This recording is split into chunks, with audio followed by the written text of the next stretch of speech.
Bonsoir, bonsoir à toutes et à tous. Bienvenue dans ce webinaire Parcoursup.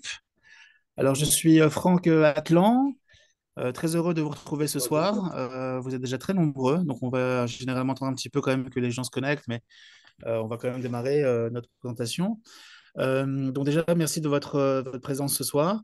Alors, c'est vrai qu'on prend un peu d'avance hein, avec ce webinaire consacré à Parcoursup. On n'est que, entre guillemets, en novembre et Parcoursup, ça commence on va dire vraiment en janvier et encore, hein, on va dire que le gros de Parcoursup, ça va surtout être au moment du mois de mars hein, que ça va se jouer. Donc, avant de commencer sur Parcoursup, je vais me présenter rapidement. Donc, moi, je suis Franck Atlan, je suis le directeur du groupe Orlum Éducation, qui est privé en France, qui est leader aujourd'hui sur les concours d'entrée post-bac. Donc, un petit peu les concours Sésame, concours d'ingénieur bas comme Avenir, Puissance Alpha, Sciences Po, bien sûr. Sachez voilà, que Orlum est depuis plusieurs années maintenant la prépa numéro un en France, tant en termes de volume d'élèves préparés que de résultats que l'on obtient aujourd'hui au niveau de tous ces concours-là.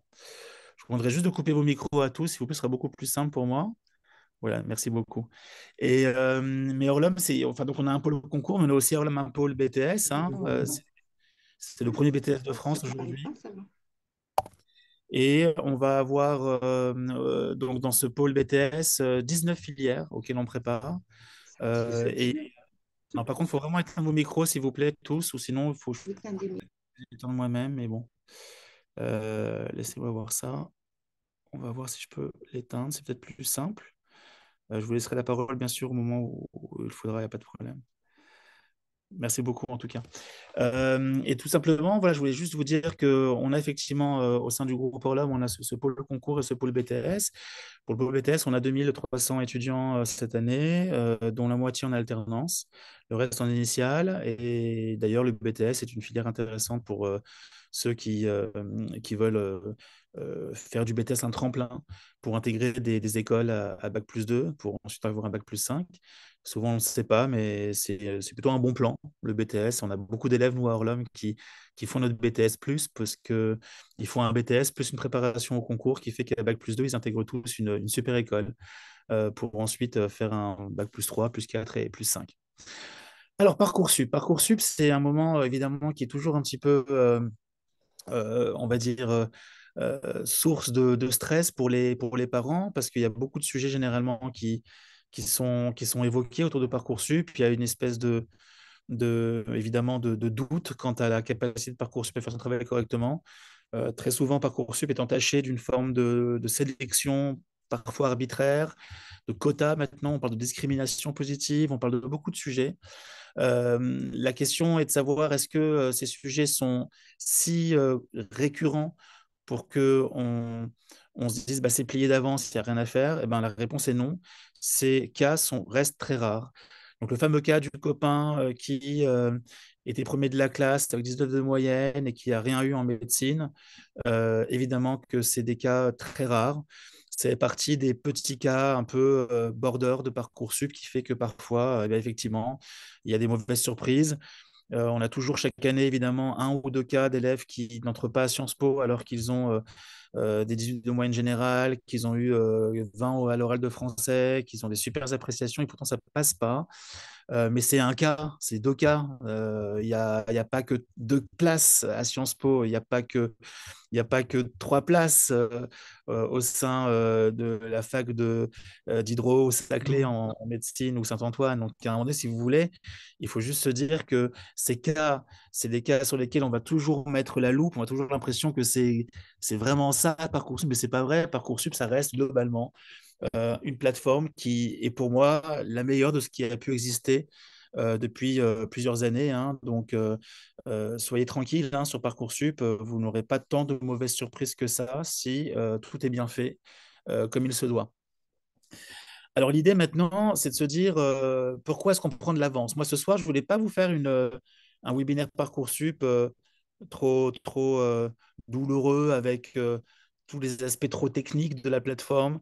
Surtout que franchement, ils font un super boulot et moi, je suis assez fan de directeurs, de chefs de projet de Parcoursup que je connais, que j'ai croisé dans des salons.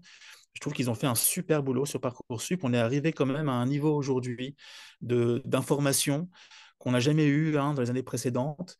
Vous allez voir que très rapidement, dès que ça va ouvrir, vous allez avoir accès à une tonne d'informations qu'on n'avait jamais pu avoir la chance d'avoir euh, à l'époque. C'est-à-dire on a tout sur tout. On peut savoir dans n'importe quelle ville, n'importe quelle région, quelles sont toutes les formations disponibles, toutes les écoles privées, publiques, sous contrat, c'est quoi les parcours, c'est quoi les majeurs, c'est quoi les mineurs, est-ce que je peux faire une licence, deux licences. Vous allez avoir accès à toutes les informations dont vous avez besoin et c'est extrêmement efficace. Donc déjà, soyez rassurés sur ce point-là. Vous allez avoir accès en un clic à toute l'offre de formation dans le supérieur qui existe en France aujourd'hui. Et ça, c'est une chance qu'on n'avait pas forcément à une époque où il n'y avait pas Parcoursup. Et alors, c'est sûr qu'il y a encore une fois, quelques petits loupés pour quelques cas qui se comptent sur les doigts d'une main. Mais si on enlève ces loupés-là, c'est juste une plateforme formidable. Moi, ce soir, je ne voulais pas rentrer dans les dédales de Parcoursup. Je voulais qu'on prenne de l'avance ensemble. Prendre de l'avance, ça veut dire quoi sur Parcoursup? Ça veut dire que je veux absolument qu'on se dise ce soir, qu'est-ce que je peux faire à l'heure où on se parle, un 28 novembre, si je ne me trompe pas. C'est ça, on est le 28, hein. Oui, c'est ça. Qu'est-ce qu'on peut faire aujourd'hui pour ne pas se retrouver un petit peu au pied du mur, comme on dit, en janvier, en février, quand il va falloir commencer vraiment à travailler sur le sujet. Alors, avant de commencer à se dire on prend de l'avance, on va rapidement regarder quand même le calendrier de Parcoursup. Donc là, ce calendrier, il dit quoi en fait? Il nous dit que dès là, dès novembre, dès maintenant, et bon, ça va surtout en décembre que tout va être bien à jour, on peut commencer déjà à regarder ce qui se fait sur Parcoursup au niveau des formations qui existent. Donc, sachez que dès à présent, vous pouvez aller sur Parcoursup et vous pouvez regarder ce qu'il y a comme formation, je ne sais pas moi, en ingénieur, en médecine, en psychologie, en STAPS, en ce que vous voulez. Et ça vous permet de découvrir en fait toute l'offre de formation qui existe. Après, on va arriver au mois de décembre et là, on va commencer à pouvoir s'inscrire. Alors, quand on parle d'inscription sur Parcoursup, vous allez voir qu'on parle d'inscription vraiment technique et administrative. Il y a un numéro qui vous est communiqué, que vous devez entrer pour vous identifier. Vous allez commencer à créer votre profil, renseigner des informations nécessaires à la création de votre profil. Et donc, c'est une inscription qui est juste tout à fait technique et administrative.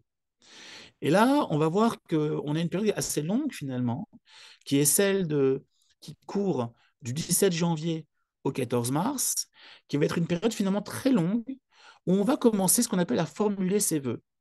Alors, naturellement, j'aurais à cœur de prévoir un webinaire, comme je le fais chaque année, un webinaire dans le courant du mois de janvier, qui est un webinaire où je vous explique précisément comment on formule ses vœux et comment on optimise ses vœux. Vous apprendrez qu'il y a des vœux, des sous-vœux, vous apprendrez qu'il y a également encore des vœux supplémentaires pour qui veut postuler dans des formations qui proposent de l'alternance. Et donc ça on ne le dit pas assez, mais quand on parle de vœux et de sous-vœux, c'est pour des formations de type initial, sous statut scolaire. Mais celles et ceux qui vont vouloir faire de l'alternance dans le cadre d'un BUT, d'un BTS, vous allez à un moment donné pouvoir ajouter des vœux et vous aurez 20 vœux complémentaires que vous pourrez formuler dans ce cadre-là. Et ça, c'est quelque chose qui est génial parce que quand on commence à accumuler une quarantaine de vœux ou de sous-vœux, c'est pareil en vérité, et bien ça commence quand même à peser et on peut se dire qu'on a quand même de belles chances d'avoir ce qu'on veut au final. Alors, cette période-là, évidemment, est une période qui est très particulière parce que le 14 mars, il faudra avoir fait ses vœux à un moment donné. Ça veut dire que le 14 mars, on ne pourra plus hésiter entre médecine et je ne sais quel autre parcours en statistique ou en mathématiques parce qu'on ne pourra pas se disperser beaucoup trop. Il faudra toujours avoir ce qu'on appelle la règle des 80-20. Ça veut dire qu'il faudra que 80% de vos choix soient soutenus par un vœu qui est un vœu très, très lourd pour vous, hein. C'est-à-dire que si par exemple votre vocation, c'est d'être ingénieur, on va concentrer 80% de ses vœux sur l'ingénierie et pourquoi pas garder un plan B de 20% pour faire, je ne sais pas moi, une fac de maths, une fac de psycho, peu importe. Mais on va quand même conserver les 80% sur l'ingénierie. Et donc, on va voir que ces vœux-là, il y a une vraie stratégie à mettre en œuvre. Et cette stratégie, on en parlera tranquillement en janvier. J'aurai à cœur de vous retrouver dans un webinaire vraiment exclusivement consacré aux vœux, hein. C'est un vrai sujet. Et là, on aura du temps parce qu'en vérité, on vous demande de confirmer vos vœux le 14 mars. Alors, ne vous dites pas, alors, il ne faudra pas les confirmer forcément le 14, hein. Moi, je conseille de les confirmer le 11, le 12, le 13, le 10 mars, le 9 mars, parce que le 13-14, ça va se bousculer un petit peu au niveau d'Internet. Il peut y avoir quelques bugs parfois, quelques lenteurs. Donc, il vaudra mieux se prémunir et anticiper un petit peu et essayer de confirmer, de valider, d'appuyer sur le bouton rouge, hein, de valider ses vœux, de les tamponner vers le 9-10 mars. Mais bon, vous avez compris que ça vous laisse beaucoup de temps quand même. Ça vous laisse beaucoup de temps pour bien façonner vos vœux. Et après, il y a la date du 3 avril 2024 qui, elle, en fait, permet de finaliser son dossier. Alors, ça veut dire quoi? En fait, il y a vraiment deux grandes étapes dans Parcoursup. Vous avez le moment, enfin, il y a trois étapes. Il y a le moment où on se renseigne, ce qu'on est en train de faire en ce moment là. Ceux qui ont déjà commencé sur la plateforme, ils se sont renseignés sur des formations qui existent. Et là, on va voir sur ça surtout comment est-ce qu'on peut prendre de l'avance pour essayer d'avoir un petit edge par rapport aux concurrents. Deuxième étape, vous allez avoir en fait le moment des vœux. Donc là, c'est là qu'on commence à élaborer des stratégies efficaces de vœux et de sous-vœux. Est-ce que je mets tous les IUT? Est-ce que je mets des IUT, des BTS, des écoles de commerce, des facs? Est-ce que je fais que un mode fac pur et dur pour optimiser mes chances? Parce que la fac, c'est très bien et que j'envisage de faire des émissions parallèles, de toute façon, derrière, pour entrer en école de commerce ou ailleurs, ou en école de communication ou ailleurs. Donc, il y a des vraies stratégies à mettre en place et ça, on en reparlera. Et après, ce qui se passe, le troisième gros morceau de Parcoursup, c'est tous les documents qui vont en fait agrémenter votre dossier. Dans ces documents, on a ce qu'on appelle en fait le projet de formation motivée, qui est une espèce de lettre de motivation qui va être consultée par la grande majorité des recruteurs, des jurys d'admission. Et cette lettre de motivation, hein, le fameux projet de formation motivée, eh ben, c'est un document qui permet de graver, en fait, hein, d'écrire, hein, vraiment votre projet. C'est quoi votre projet de vie académique, professionnel à venir? Qu'est-ce qui fait que vous êtes motivé par tel parcours plutôt qu'un autre? Et ça, c'est quelque chose qui va évidemment être très important. Vous pourrez faire autant de projets de formation motivée que de vœux. Et donc, potentiellement, on peut écrire une dizaine, hein, de projets de formation motivée qui sont tout aussi différents que les vœux eux-mêmes que vous présenterez. Et vous avez également une rubrique, hein, qui s'appelle, qui touche aux intérêts, hein, donc extrascolaires, autres que académiques. Donc, on va être vraiment sur de l'implication associative, sur l'intérêt enfin, pour les langues, pour les arts, pour la culture. Vous allez avoir besoin de parler d'une expérience où vous avez fait preuve de partage. Vous avez je sais pas moi, peut-être travaillé dans un centre sportif, vous avez peut-être travaillé dans une colonie de vacances, vous avez peut-être fait des maraudes. Donc, on va essayer avec quatre questions, hein, de bien comprendre quels sont vos engagements, tant sportifs, associatifs, culturels, professionnels, si vous avez eu des petits jobs, si vous avez déjà eu une expérience pro. Tout ça, ça va être quatre paragraphes, hein, donc quatre paragraphes, hein, qui s'appellent les centres d'intérêt. On va appeler ça les intérêts pour faire simple, les intérêts. Donc, centres d'intérêt. Donc, quatre paragraphes qui vont être pour le coup communs à absolument tous les vœux. Donc je répète, hein, vous allez avoir ces quatre paragraphes à rédiger, qui sont quatre paragraphes qui vont être consultables par n'importe quelle université, école qui va se pencher sur votre candidature sur Parcoursup, et ce seront toujours les mêmes paragraphes qui seront regardés. En revanche, pour le projet de formation motivée, la fameuse lettre de motivation, pour ça, en revanche, vous aurez autant de projets de formation motivés que de vœux que vous ferez. Donc forcément, je ne raconte pas la même histoire quand je veux entrer dans une université en biologie que quand je veux entrer en maths sup, quand je veux entrer en prépa veto, Donc, on va avoir à chaque fois une histoire différente à raconter. En revanche, mes engagements associatifs, mes engagements sportifs et culturels, mes voyages, mes activités extrascolaires, tout cela, bah, ça va pas changer selon que je veux faire médecine ou je veux faire droit. Bien évidemment, ce sera toujours la même chose. Et donc là, en fait, il vous laisse un petit rab, il vous laisse un petit temps en plus. Entre le 14 mars et le 3 avril, c'est le moment où vous allez pouvoir terminer votre dossier, le finaliser. Et donc, terminer votre projet de formation motivée et vos 4 paragraphes qui touchent à vos centres d'intérêt. Et après, comme vous avez peut-être déjà pu le voir sur Parcoursup, vous allez avoir donc pour le coup les fameuses réponses. Et donc bah là, les réponses, ça arrive en mai. Et donc le 30 mai, on reçoit les réponses pour les formations et vous commencez à décider. Donc là, on aura évidemment le temps de faire aussi un autre webinaire à ce moment-là. Il faut vous expliquer comment est-ce qu'on réserve ses places, qu'est-ce qu'on prend le risque de refuser une formation pour en attendre une autre. Vous verrez qu'il y a des listes principales, des listes d'attente. C'est un peu stressant pour les étudiants.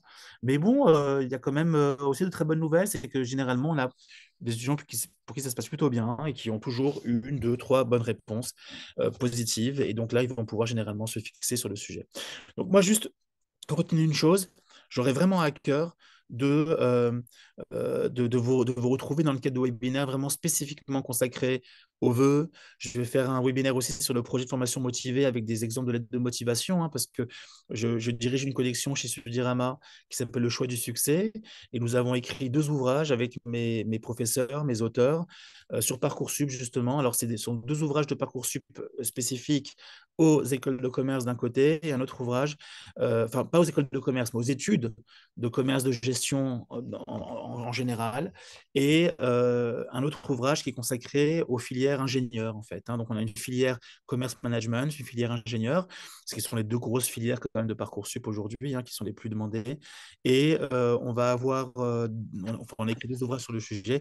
Et donc là, j'aurais à cœur de partager avec vous les bonnes pratiques, les bonnes astuces, les bonnes méthodes pour bien travailler les fameux 4 paragraphes sur les centres d'intérêt et enfin les projets de formation motivés. Donc ça, il y aura des webinaires consacrés à ça, mais on a le temps, il n'y a pas d'urgence pour l'instant. Par contre, c'est quoi l'urgence aujourd'hui? Et pourquoi ce webinaire, je l'ai convoqué aussitôt dans l'année? Parce que c'est rare de faire un webinaire sur Parcoursup en novembre. Pourquoi est-ce que je l'ai convoqué cette année, ce webinaire? Parce qu'en fait, je me rends compte très souvent avec mes étudiants que il y en a quand même beaucoup qui s'y prennent tard, pour commencer à réfléchir à à leur vie scolaire, à leur vie académique. Et là, dans cette slide que je vous montre, j'écris clairement, voilà, il y a encore temps de changer votre destin. Et ça veut dire quoi concrètement, ça? Ça veut dire que à l'heure où on se parle, il est très important de garder à l'esprit que vous pouvez encore tout changer au niveau de Parcoursup. Alors, ça veut dire quoi? Parcoursup, comme vous le savez, ils vont tous s'appuyer sur les notes que vous avez sur vos bulletins.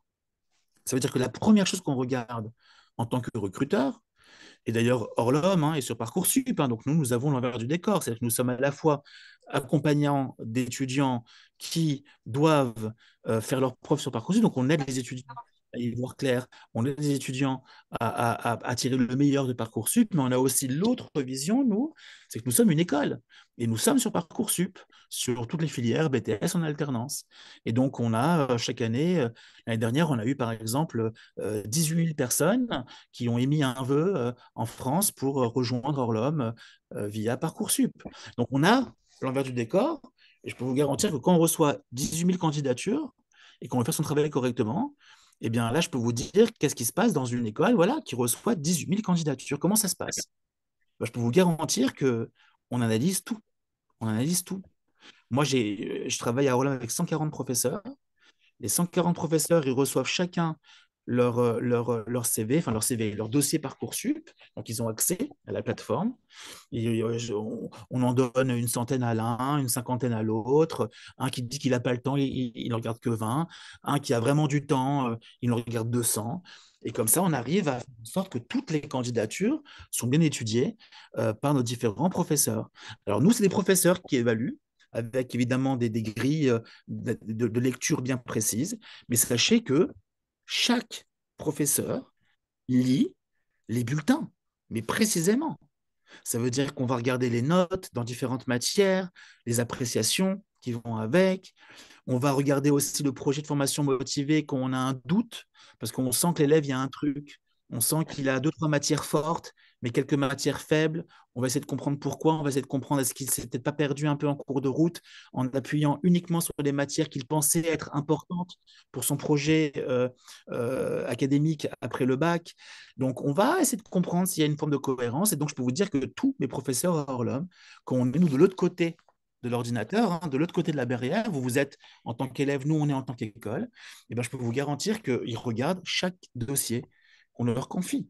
Et ils doivent mettre une note, ils doivent motiver leur décision en une ligne. Hein. Vous imaginez qu'ils n'ont pas le temps de faire des rapports circonstanciés de 4 pages, mais tout est passé au crible. Tout est passé au crible. Donc j'ose espérer que si nous on le fait pour 18 000 candidatures qu'on reçoit, qu'on a reçues l'année dernière, j'ose espérer qu'ils le font aussi beaucoup d'universités, dans beaucoup de BUT, enfin d'IUT, dans les écoles de commerce, évidemment qu'ils le font. Pour ceux qui se destinent évidemment à faire des écoles de commerce post-bac ou des écoles d'ingénieurs post-bac, bien évidemment qu'ils le font parce qu'ils mettent une note, ce qu'on appelle le dossier Parcoursup. Donc là, ils ont intérêt à ne pas mettre des notes au pif. Hein. Vous pensez bien qu'ils ne prennent pas un dé et ils tirent, ah bah tiens, on va lui mettre 12. Vous pensez bien que c'est motivé, que c'est tout à fait regardé.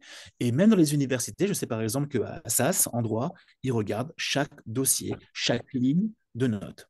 Donc, quand je vous dis qu'il est encore temps de changer votre destin, c'est qu'il est extrêmement important que vous vous disiez que ce premier trimestre et le second trimestre qui va ensuite s'enchaîner, vous avez encore la possibilité d'augmenter vos notes, d'optimiser vos notes, d'avoir des bonnes appréciations. Et donc, le premier conseil que je vais vous donner maintenant, c'est s'il vous plaît, concentrez-vous très sérieusement sur vos études. Je sais que ça paraît complètement barbant ce que je dis, je pense que vous allez m'en vouloir parce que c'est ce que vous disent vos parents et vous dites, bah mince, je pense qu'il allait me donner un autre conseil. Et non. Moi, je suis parent. J'ai une fille qui a eu son bac l'année dernière, qui a 18 ans. Et je peux vous garantir que j'avais le même discours. Je lui dis, cette année, tu ne déconnes pas. Hein. Cette année, tu travailles. Parce qu'il y a une année, il ne faut pas se tromper. Il y a 4 mois dans l'année, il ne faut pas se tromper, c'est maintenant. C'est décembre, janvier, février, mars, c'est maintenant où ça va se passer. Et commencez pas à vous dire oui, mais bah dommage, j'aurais aimé qu'on me le dise l'année dernière, ce truc-là, si j'avais su, si j'avais su, si j'avais su. Moi aussi, si j'avais su, peut-être que j'aurais aimé vivre au Japon toute ma vie. Enfin, j'en sais rien, évidemment, le si j'avais su. Le si, ça veut pas dire à un moment donné. La réalité, c'est que je peux vous garantir que la consigne que je donne à tous mes profs, c'est de regarder le dernier bulletin.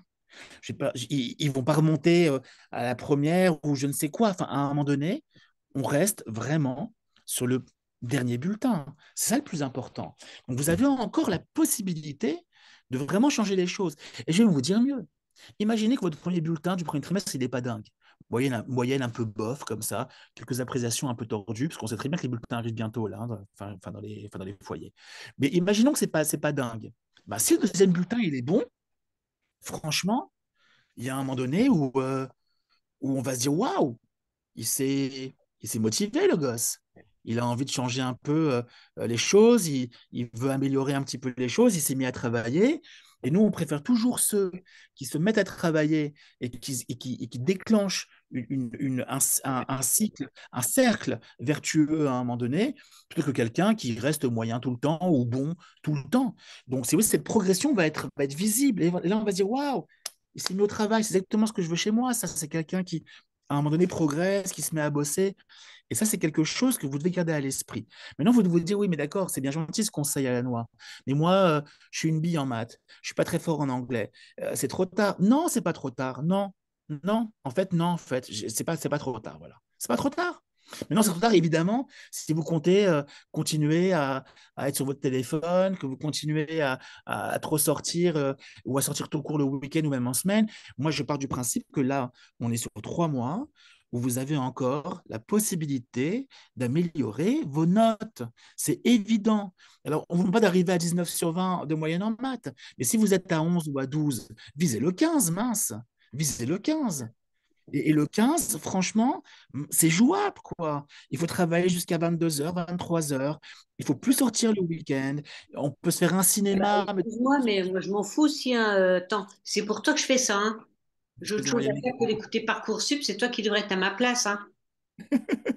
Bon, bah voilà. Il faut juste couper les micros, s'il vous plaît.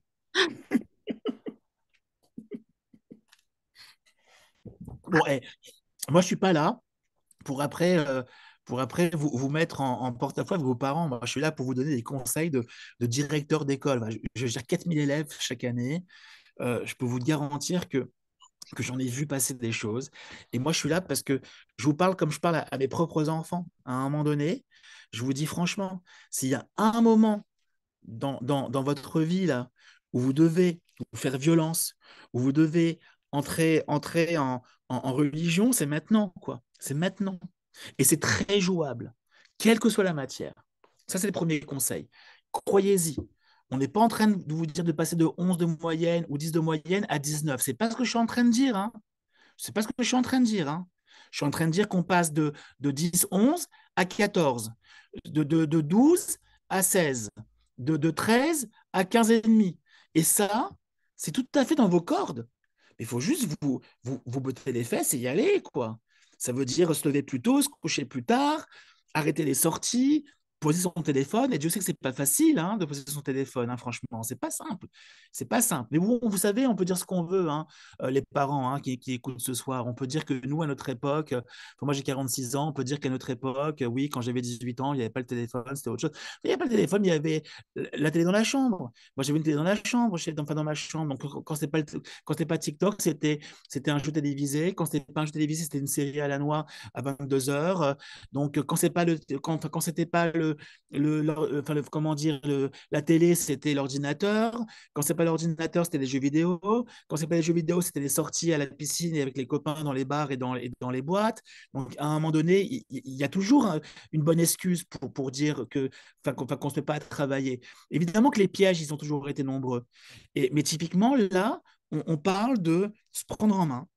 On parle d'attaquer vraiment les choses avec force et conviction. Et donc, ça demande de programmer les semaines qui viennent en mode champion. Ça veut dire qu'il faut se lever plus tôt, il faut se coucher un peu plus tard, il faut vraiment avoir un programme très précis. Ah tiens, le lundi, je suis à la maison à 18 heures. Eh bien, je vais à ce moment-là me mettre à travailler entre 18h30, je prends un petit goûter, et 22 heures. Et je demanderai à mes parents s'ils peuvent laisser une assiette avec un peu de poulet et faire la purée de côté que je mangerai plus tard parce que là, je suis en mode warrior, quoi. Je suis en mode guerrier. Pendant 3 heures et demie, il n'y a rien qui se passe dans ma vie à part ma feuille, mon cours, mes fiches que j'apprends par cœur, que je cite par cœur, mes dérivés que j'apprends par cœur, mes formules que j'apprends par cœur, mes mots de vocabulaire que j'apprends par cœur, et je répète, et je récite, et puis je me mets en mode silencieux. Et allez, en 3 mois. Moi, j'ai vu des miracles en 3 semaines, de mes yeux vus. Donc, il y a les miracles, en 3 mois, c'est détente. Détente. Donc, il faut juste, à un moment donné, que vous y alliez franchement. Parce qu'il sera très important que sur les bulletins qui seront en ligne sur Parcoursup, qu'on voit une progression à un moment donné. C'est très important. S'il n'y a pas de progression, c'est généralement la raison pour laquelle vous ne serez pas appris. Il faut de la progression à un moment donné. Parce que moi-même, je dis à mes professeurs, quand vous sentez que ça baisse, quand vous sentez que ça part un peu en live comme ça, eh bien, laissez tomber, quoi. Laissez tomber. Alors vous allez me dire, oui, mais il n'y a pas que ça. Maintenant, il y a les notes des spécialités qui vont être prises en compte. Oui, oui, bien évidemment. Ce sera pris en compte aussi à un moment donné. Mais il n'empêche que vous allez devoir forcément travailler sur vos bulletins. Et là, c'est le moment où jamais, en fait. Donc, ne ratez pas des opportunités de votre vie à venir qui vont vous engager sur des études qui font 2, 3, 4, 5, 6, 10 ans même pour ceux qui vont faire médecine. Ne jouez pas votre destin sur un manque d'implication sur 3 mois de votre vie, quoi. Il faut que ce soit pour vous un beau souvenir que vous racontez plus tard à vos copains, à vos enfants. Tu sais quoi, je me souviens, il y a 3, 4 mois, là, je me suis mis en mode, toute ma vie a basculé, quoi. J'étais que en train de travailler. Mon deuxième conseil, pour prendre de l'avance, est très important. Vous devez déjà forcément savoir ce que vous voulez faire aujourd'hui, dans les grandes lignes. Les plans B, on y réfléchira ensemble. Pour ceux qui veulent faire Sciences Po, je vous dirai quels sont les bons plans B à mettre en vœu. Pour ceux qui veulent faire du commerce, je vous dirai tous les plans B possibles pour avoir une variété de vœux qui vous permettrait à la fin d'arriver toujours à Rome. Parce que vous connaissez l'expression, le proverbe qui dit que tous les chemins mènent à Rome. Eh bien, vous allez voir qu'il est très possible à un moment donné d'arriver à bon port en passant par plein de chemins différents. Par exemple, tout le monde croit que pour faire une école de commerce, il faut absolument faire les concours Sésame et Access. Oui, effectivement, c'est le chemin le plus rapide pour arriver à Rome. Il y en a plein qui passent par l'université, par un BUT, par un BTS, et à la fin, ils arrivent dans les mêmes écoles, voire de meilleures écoles que celles et ceux qui ont postulé directement après le bac. Tout ça, on en parlera. Peut-être que même que je ferai des webinaires spécifiques à certaines filières pour ceux que ça intéresse. Et pour le coup, ce que je peux vous dire, c'est que maintenant qu'on met ça de côté, il faut quand même qu'on ait une typologie d'études que l'on veut faire plus tard. C'est maintenant qu'il faut y aller, franchement. Parce que si demain c'est le droit, très bien. Comment est-ce qu'on peut avoir une variation de formation sur le droit qui permet de ne pas tout mettre sur la fac d'Assas ou de Sorbonne en droit, ou d'Aix ou de Bordeaux, enfin peu importe. Et donc typiquement, on va y arriver à ça. Mais vous verrez que le droit, c'est très large, c'est très vaste. Vous verrez qu'on peut très bien aujourd'hui devenir magistrat en passant par des formations qui n'ont rien à voir avec le droit au départ. On peut très bien être huissier de justice aujourd'hui sans pour autant faire du droit. On peut avoir d'abord une carrière en commerce, puis faire une petite équivalence, un petit stage, parce qu'on aura des équivalences à l'université et ça marchera très bien. Et vous verrez qu'il y a plein de façons de varier un petit peu les chemins pour arriver à Rome. Mais l'idée, c'est qu'il faut savoir que vous voulez aller à Rome. Est-ce que c'est à Rome où vous voulez aller ou c'est à Naples? Est-ce que c'est à Strasbourg? Est-ce que c'est, je sais pas moi, à Varsovie? Enfin, il faut savoir où vous voulez aller à un moment donné. Et ça, je pense qu'il est urgent vraiment de savoir où vous voulez. Pourquoi? Parce qu'une fois que vous avez identifié la typologie d'études que vous voulez faire, et ça, c'est mon deuxième conseil. Il est très important, écoutez bien ce que je veux dire, c'est très important ce que je veux dire maintenant, d'en informer vos professeurs. Vous devez en informer vos professeurs. Vous devez surtout aller voir les professeurs avec qui ça bat de l'aile, avec qui ça se passe pas ouf. Et là, vous devez y aller, bien vous présenter. Bonjour monsieur, bonjour madame. Euh, voilà, je voulais simplement vous dire, je ne sais pas si je vous l'avais dit déjà, mais je crois que je ne vous l'ai pas dit.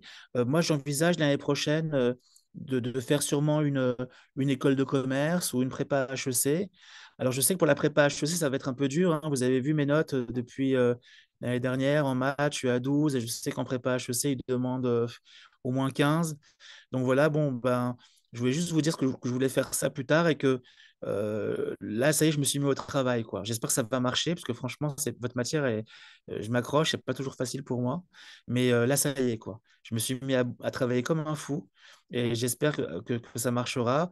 Et bon, voilà. Et donc, je voulais juste vous informer de ce que je voulais faire l'année prochaine parce que en plus, même si j'ai pas la même note à votre cours, moi, j'aime beaucoup vos cours et j'espère vraiment que je vais pouvoir augmenter mes notes rapidement pour prétendre à une bonne prépa. Vous allez me dire, oui, c'est pipeau, c'est lèche-bot, il y a un côté un peu surfait, un peu téléphoné. Mais moi, je vous parle en tant que prof maintenant, parce que moi, je suis directeur, mais je suis prof aussi. Je continue encore à enseigner un petit peu. Alors là. En tant que prof, je vois un petit mignon qui vient me voir comme ça, qui a 17 ans, une jeune fille qui a 17 ans, 18 ans, qui me dit ça avec cette petite naïveté, ce côté un petit peu candide et sympa.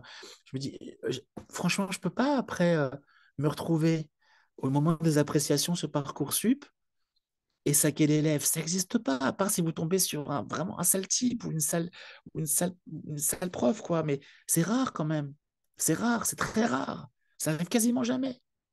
Moi, ce que je sais de mon expérience, c'est que quand j'ai des élèves comme ça, qui m'annoncent leur projet, qui ont ce courage de venir me voir en me disant, bon, j'ai pas toujours été au rendez-vous dans votre matière. Je sais que j'ai pas toujours été là, pas toujours participé, pas toujours été à fond, mais ça va changer là.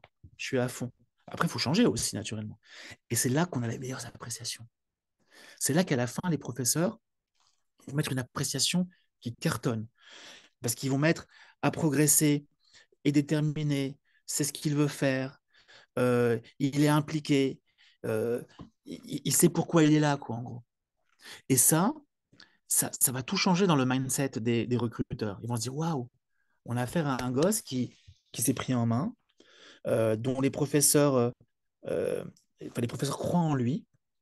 Et ça, c'est quelque chose qui va vraiment faire mouche au moment de l'étude de votre dossier. Parce que les appréciations, on les sous-estime très souvent. Il y a beaucoup de professeurs qui ne connaissent pas tant que ça leurs élèves, en fait, et ils ne savent même pas pourquoi c'est important de faire un effort au niveau de l'appréciation et pourquoi ils ne font pas d'effort au niveau de l'appréciation, parce qu'ils ne savent même pas que leur élève compte faire du droit pour devenir avocat, compte faire une école de commerce pour travailler demain dans les énergies renouvelables ou dans l'agroalimentaire. Ouais, mais j'ai un projet, monsieur, moi je travaille dans l'agroalimentaire, je veux travailler dans les cosmétiques, je vais faire une école de commerce l'année prochaine, je vais faire une école après une prépa. Euh, bon, je sais, ça va vous paraître bizarre que je vous dise de faire une prépa parce que vous savez que je ne suis pas le premier de la classe, mais bon, voilà, ça y est, quoi, j'ai envie d'y arriver maintenant.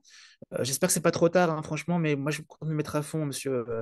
Voilà, je vais aller à fond et promis, maintenant, vous allez me voir devant en classe et tout, quoi. Donc, et ça va avoir une influence très positive sur vos bulletins. Donc, je vous en supplie, ayez ce courage d'aller voir les profs avec qui vous sentez que ça passe pas ouf au niveau du feeling, avec qui vous sentez qu'il y a des notes qui sont un peu nazes, et ayez ce courage d'aller faire un petit mea culpa, de lui dire quel est votre projet, de lui dire que désormais vous allez vous impliquer. Et je vous promets que ça va avoir un impact exceptionnel sur les appréciations. Exceptionnel sur les appréciations, vraiment. Parce que les profs, qu'on le veuille ou non, même les pires profs que vous avez, franchement, c'est des gens bien. C'est des gens bien. Ils font un métier qui est un métier dur. La transmission, ça demande de l'effort, de l'énergie, ça demande des larmes et du sang. Donc, même si c'est un prof qui vous paraît être une banane, franchement, n'oubliez pas que c'est quelqu'un quand il avait 20 ans et qu'il a voulu être prof, son but dans la vie, c'était plutôt de rendre les gens heureux, de les faire grandir, de transmettre, de former des générations à réussir dans la vie. Alors peut-être qu'il a pris ce prof-là, il est passé par une vie perso un peu difficile. Peut-être qu'il a vu des difficultés dans sa vie, on ne sait pas. Peut-être que c'est un prof qui a connu une séparation. Peut-être que c'est un prof qui a eu un enfant malade. On ne sait pas dans la vie ce qui se passe. On croit que les profs, comme ça, ils font la gueule, ils sont pas sympas. Mais en vérité, il faut les voir avec beaucoup de gentillesse et de clémence. Et ayez ce discours-là avec eux, vous verrez qu'il y a 98% de chances qu'ils soient sensibles à votre discours, qu'ils vous regardent différemment. Quand ils corrigeront vos copies, ce sera Mathieu, Camille qui, qui m'ont dit qu'ils voulaient faire ingénieur, qui m'ont dit qu'ils voulaient faire droit. Et donc, j'ai pas intérêt, et on n'a pas envie de saquer des élèves comme ça. On n'a pas envie de les pourrir, en fait, jamais. Donc ça c'est mon deuxième conseil, vraiment très, très important, qui consiste à vraiment aller voir les professeurs pour essayer de tout simplement de vous faire connaître, de ne pas être un fantôme, de ne pas être un nom, de ne pas être une image, de ne pas être un corps comme ça, mais d'être un projet. Il faut qu'ils vous voient en projet. Il faut qu'ils vous voient en devenir. Il faut qu'ils vous voient en marche et en action. Et ça, c'est quelque chose qui va avoir une influence exceptionnelle sur les appréciations qu'il y aura sur Parcoursup. Parce qu'encore une fois, les appréciations sont lues par tous les recruteurs, hein. Je ne connais aucune fac qui n'ait pas les appréciations. Il y a des algos à un moment donné sur les notes, bien entendu. Il y a plein d'algos qui analysent, qui font les moyennes, les écartivités, ça, bien évidemment. Mais après, les appréciations, elles sont lues et ça a un impact très important sur la décision qui est prise par les recruteurs. Mon troisième conseil, et après je vous laisserai me poser quelques questions. Mon troisième conseil, c'est un conseil qui consiste d'ailleurs j'ai fait une slide pour cela, c'est l'importance du projet professionnel. Alors je vais être très clair sur le sujet, hein. Et moi je vous le dis, c'est Orlom, c'est 17 ans d'expérience, je sais pas, c'est plus de 20 000 étudiants accompagnés depuis la création d'Orlom. On en a vu passer, hein, des profils, des cas, etc. Moi, je suis membre de jury de concours à HEC et à l'ESSEC. Donc, je vois passer beaucoup, beaucoup de choses. Et que ce soit au niveau bac, au niveau bac plus 2, au niveau bac plus 3, il y a une attente aujourd'hui qui est irréductible, impérative, sur le projet professionnel. On part du principe qu'aujourd'hui, vous avez un tel flot d'informations, qu'il soit à la télé, sur les réseaux sociaux, sur Internet, euh, que on ne peut pas légitimement croire que vous n'avez pas une idée, avec un grand I, hein, une idée platonicienne, hein, une idée de votre projet professionnel. Il y a un moment donné Ou si vous n'en avez pas, bah, franchement, je sais pas, restez au lit, quoi, et attendez que ça se passe à ce moment-là, hein. Je veux dire, laissez votre vie défiler sous vos yeux. Le projet professionnel, à l'instant où on se parle, doit déjà exister dans votre tête. Parce que ce projet va porter tous vos vœux, tous vos centres d'intérêt, les fameux projets de formation motivés, les parcours qu'on va réussir à façonner sur Parcoursup pour arriver à votre but. Il faut que vous ayez un projet professionnel. Alors, pour ceux qui me disent, mais je ne sais pas ce que je veux faire, je n'ai pas d'idée, eh ben, il faut arrêter avec ça. Je ne veux plus jamais entendre ça, en fait. Il faut que vous vous arrêtiez aujourd'hui sur un projet. Alors, la question, naturellement, c'est est-ce que ce projet est une profession de foi? Bien évidemment que non. Vous n'êtes pas en train de jurer sur la Bible à la main que vous allez faire ça votre vie. Vous n'êtes pas en train de laisser un testament ou ça y est, une fois que c'est fait, c'est fait. Non. Le projet que j'ai aujourd'hui, en novembre 2023, peut évidemment ne pas être celui qui m'attend dans 3, 4, 5 ans, une fois que je serai diplômé, que je serai dans la vie active. Bien évidemment. Mais il faut que vous ayez un projet auquel vous croyez, qui vous plaît, qui vous stimule, qui vous enchante. Et ce projet, c'est à vous de le définir. Et là, il n'y a pas de règle. Il n'y a pas de règle. Si vous saviez les meilleures notes qu'on a pu mettre à l'ESSEC ou à HEC en tant que jury d'entretien, vous seriez étonné. Moi, j'ai encore le souvenir d'un élève qui m'avait marqué, qui a eu 20 à l'ESSEC. Il voulait créer une ligne de produits pour handicapés, de vêtements, une ligne de vêtements pour handicapés. Parce qu'il avait son frère qui avait un handicap et qu'apparemment c'est très compliqué de s'habiller quand on a un handicap au niveau des bras, au niveau des jambes, et que il y a des vêtements aujourd'hui qui sont adaptés à cela. Et ben, c'est quelqu'un qui avait ce projet de créer une ligne et on a eu des discussions profondes sur le handicap, sur évidemment le textile, les vêtements, sur la communication qui allait avec. Enfin, c'était passionnant, passionnant. Alors, ok, c'est un niveau bac plus 2. Là, je vous prends un niveau bac plus 2, bac plus 3, des personnes qui ont déjà un peu plus de maturité. Mais il n'y a pas de règle. Moi, j'en ai une qui voulait ouvrir un centre de pole dance. J'en ai un. Bon, après, il y a les classiques, bien sûr, hein. Il y a le droit, juriste, avocat d'affaires, tout ça. Il y a les ingénieurs, bien sûr. Il y a ceux qui veulent faire une école de commerce. Alors, ça, c'est attention, hein, ceux qui m'écoutent là, hein, et qui me parlent de vouloir faire une école de commerce post-bac. Vous savez qu'une école de commerce, ce n'est pas un métier. Une école de commerce, ce n'est pas un projet professionnel. Une école de commerce n'est qu'un moyen, un tremplin d'accéder à un projet, hein. C'est que vous êtes là, vous avez votre projet, et l'école, elle est au milieu, là, c'est tout, hein. Mais l'école, c'est pas votre projet, en fait, hein. Donc, si vous commencez à vous dire, oui, j'étais sur un salon, telle école m'a dit que, ouais, notre force, nous, dans notre école de commerce, c'est de vous aider à façonner un projet au fil des années. C'est pas vrai. Les jurys qui vont vous interroger vont attendre un projet. Sinon, l'entretien est une mascarade. C'est un entretien qui est vide. Et donc, ce projet, encore une fois, vous aurez à cœur de dire, oui, vous savez, c'est mon projet que j'ai aujourd'hui, à l'heure où on se parle, c'est un projet que j'ai fomenté, c'est un projet qui stimule aujourd'hui mon choix de parcours académique, mon choix d'études supérieures, c'est un projet qui peut être amené à évoluer dans le temps, c'est un projet dont les contours peuvent être dessinés différemment dans le temps, mais aujourd'hui, à l'heure où on se parle, c'est ce projet, moi, qui m'intéresse, ce projet qui m'anime, ce projet qui me porte et qui fait que je choisis telle et telle voie d'études aujourd'hui. Vous ne pouvez pas échapper à cela. Vous n'y échapperez pas. Je vous le dis droit dans les yeux, vous n'y échapperez pas. Donc c'est le moment d'acter, c'est le moment de s'engager, c'est le moment de prendre position, c'est le moment d'acter quelque chose dans votre vie. Qu'est-ce que je me vois faire demain si je devais tout arrêter pour travailler? Voilà. Raisonnez comme ça. Vous avez une boule de cristal. Non, même mieux que ça, j'ai des bêtises. C'est mieux qu'une boule de cristal. Vous avez la lampe d'Aladin, là. Vous la frottez un peu, et vous avez le droit d'avoir le projet de vos rêves qui sort et qui se réalise sous vos yeux. Vous voulez être quoi? Banquier d'affaires? Juge? Notaire? Vous voulez faire quoi? Œuvrer pour, je ne sais pas, que le monde soit moins pollué? Travailler dans une ONG? une association, être médecin, chirurgien, plasticien, cardiologue, parce que le cœur, voilà, le sport, ça va ensemble. Souvent, il y a beaucoup de choses qui sont sympas là-dessus. Qu'est-ce que vous voulez faire? Vous voulez travailler dans les cosmétiques parce que vous êtes depuis petit fan de tout ce qui est voilà, cosmétique, parfum, déodorant.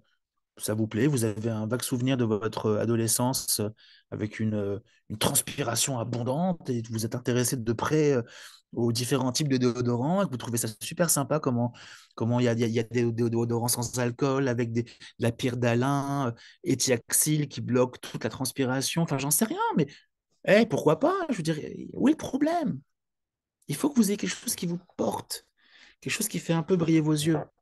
Alors, dans mon cas, c'était des cosmétiques précisément, hein. Donc, je peux vous en parler des heures, hein. J'ai eu une carrière avant de créer Orlum chez LVMH et chez L'Oréal.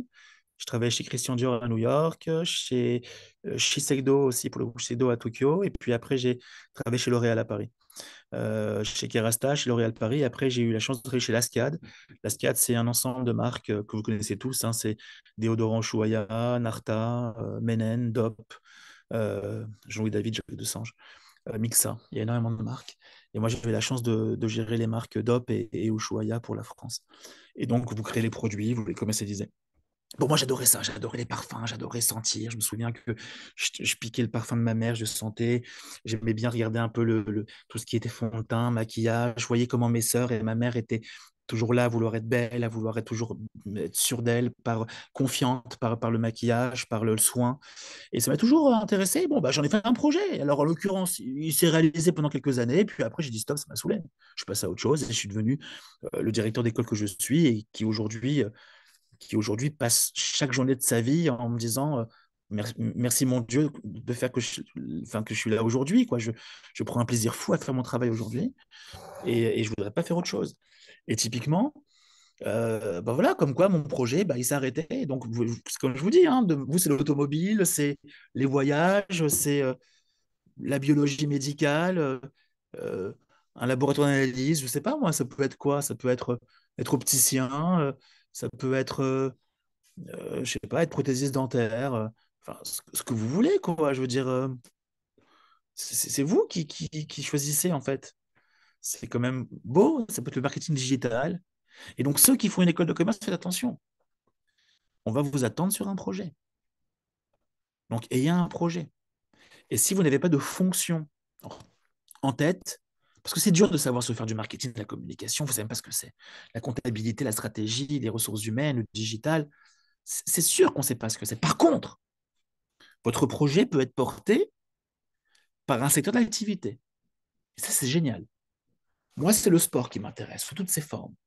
Que ce soit les équipementiers sportifs comme Nike, Reebok, que ce soit les revendeurs comme GoSport, Decathlon, les surfaces de vente, euh, Footlocker, que ce soit les boissons énergétiques comme Gatorade, que ce soit les clubs sportifs, les installations sportives, le stade Jean-Bouin de rugby, je sais pas moi, le Parc des Princes, Roland-Garros, le Stade de France. Moi, j'aime aussi le sport en mode, le sport, les applications mobiles sur le sport. Vous savez, tout ce qui est voilà, pour apprendre à la maison, avoir une routine de faire des pompes, faire des squats. euh, donc, vous aimez le sport sous toutes ses formes. Alors, vous ne savez pas trop encore aujourd'hui vraiment quelle fonction vous aimeriez avoir. Est-ce que c'est plutôt au niveau de la finance que ça m'intéresse, le sport, au niveau de la communication, du marketing? Là-dessus, on sera indulgent là-dessus. Par contre, on veut que vos yeux y brillent pour le sport. On veut que vous disiez, moi, c'est le sport, j'adore le sport. C'est mon truc, j'adore ça. Euh, je connais plein de choses. Je m'intéresse à plein d'entreprises. J'ai regardé c'est qui le meilleur aujourd'hui entre Decathlon et GoSport. J'ai regardé c'est quoi les ventes de Decathlon. J'ai remarqué qu'ils avaient 122 boutiques, 122 magasins. Ils ont ouvert un Decathlon il n'y a pas longtemps à Dubaï. Enfin, vous soyez un peu chaud quoi sur le sujet. Et c'est pas des grosses recherches de vous à moi. C'est quelques heures passées sur Internet avec un petit cahier à la main. Donc, voyez-vous, le secteur, c'est pas mal. Ça peut être l'agroalimentaire, les services financiers, ça peut être le textile, ce que vous voulez. Je veux dire, ce, ce pourquoi vous avez un petit crush, comme on dit, quoi. Enfin, ça peut être le cinéma, ça peut être euh, les plateformes type Netflix, ça peut être les chaînes d'information, enfin, je sais pas, ça peut être Apple, ça peut être. Enfin, vous avez compris que tout est possible, quoi. Je veux dire, on a mis 20 à une élève qui voulait ouvrir des clubs de pole dance. Vous voyez un peu l'image qu'on avait en tête durant l'entretien, là, la barre, les danses qui tournent, enfin, 20, elle connaissait tout. Elle nous a passionnés sur le sujet. C'était génial. Elle avait un projet. Elle avait envie. Et ça m'a marqué, ce projet. Après, avocat, pourquoi avocat? Pourquoi avocat? Il y a question se pose, c'est un métier difficile, avocat. C'est quoi? C'est défendre les méchants, les gentils contre les méchants, évidemment. Vous ne pouvez pas dire ça. Mais vous devez comprendre aujourd'hui la différence qu'il y a entre le pénal, le civil. Est-ce que c'est plutôt le droit de la famille qui vous intéresse? C'est toutes les questions familiales, parce que vous avez une histoire personnelle, ou vous avez envie de réfléchir un petit peu et accompagner des familles. Est-ce que c'est plutôt le pénal et aller défendre ou voilà, des sujets pénals, donc des violences, des arnaques?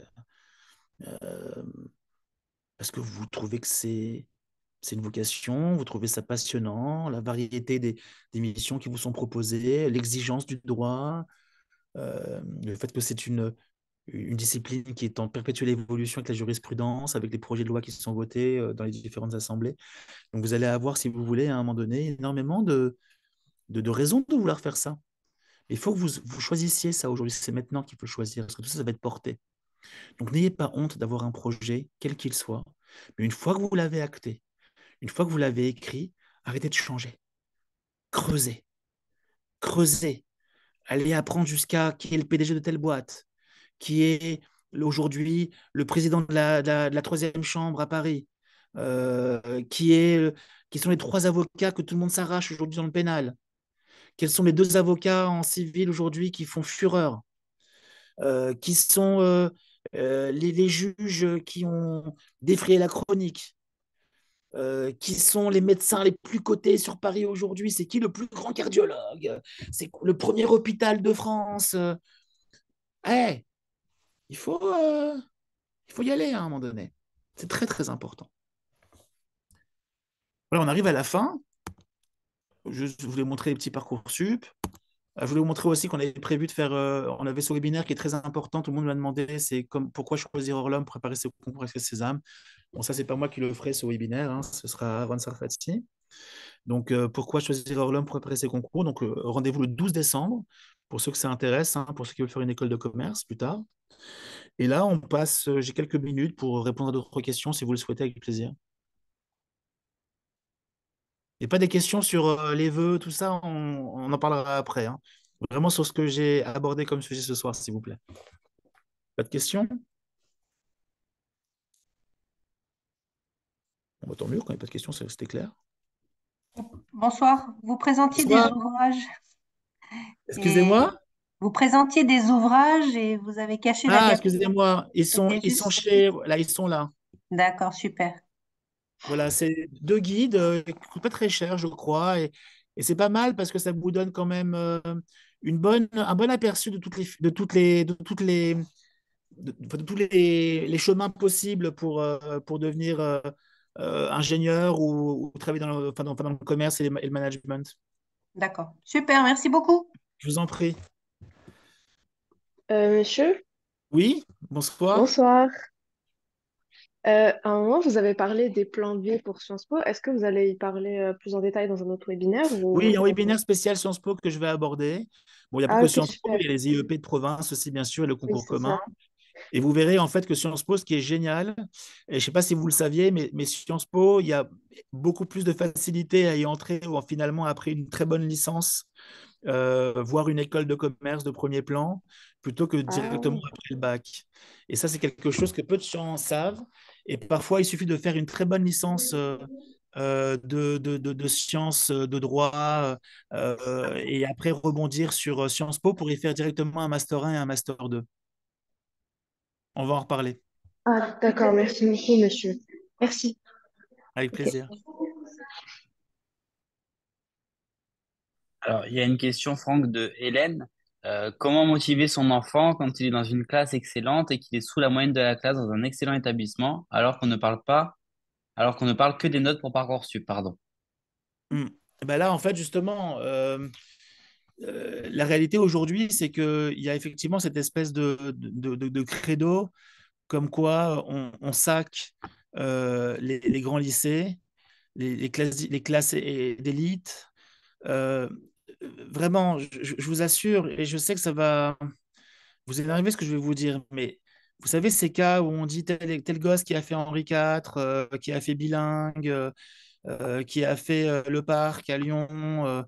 C'est des classes. En plus, il y a des classes aujourd'hui, même pire que ça. Il y a des lycées d'élite dans lesquels ils ont des classes d'élite à l'intérieur, qui fait que la moyenne générale de la classe est 16 de moyenne, et que le gosse qui a 15 et demi, on a l'impression que c'est de la classe. Enfin, je veux dire, évidemment que tout ça, ça existe, mais arrêtez de penser à un moment donné que les gars, ils vont blacklister ces profils-là. Pas du tout. Ils ne sont pas idiots.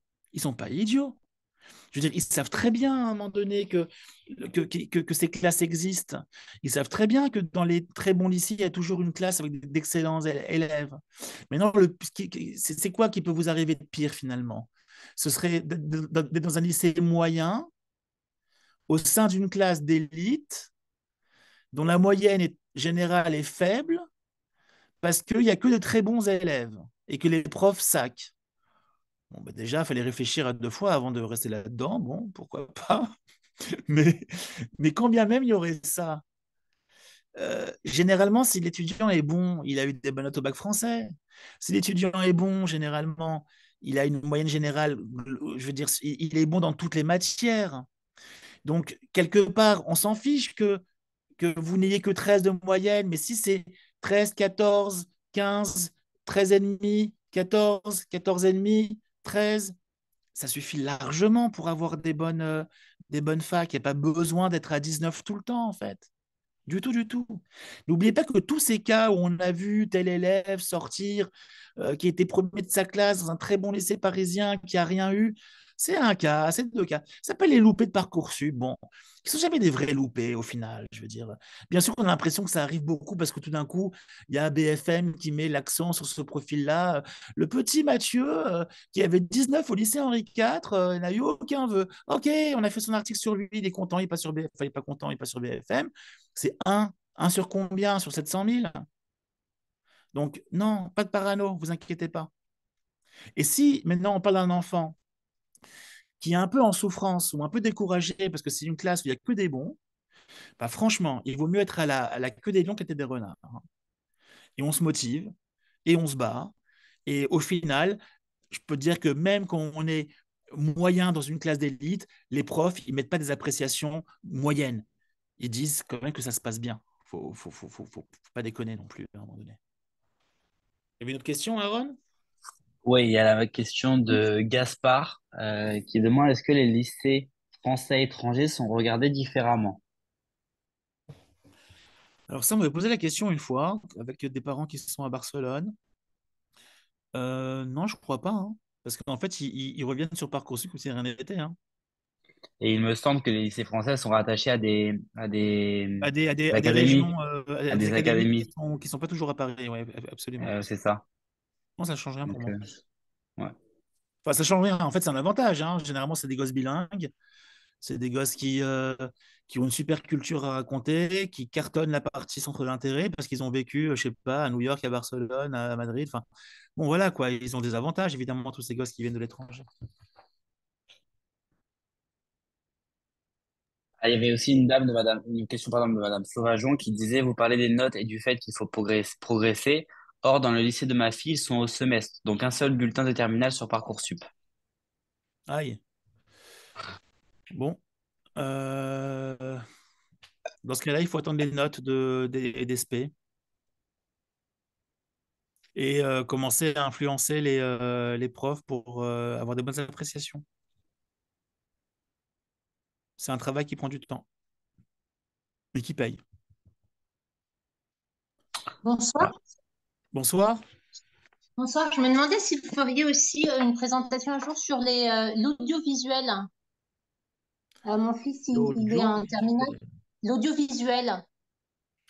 Oui, on pourra, avec plaisir. On va essayer de réfléchir. Je vous promets rien. Mais en l'occurrence, il y aurait une bonne raison de le faire parce qu'on ouvre un BTS audiovisuel l'année prochaine. Ce sera notre 28e BTS, la 28e filière qu'on ouvrira à Orlum.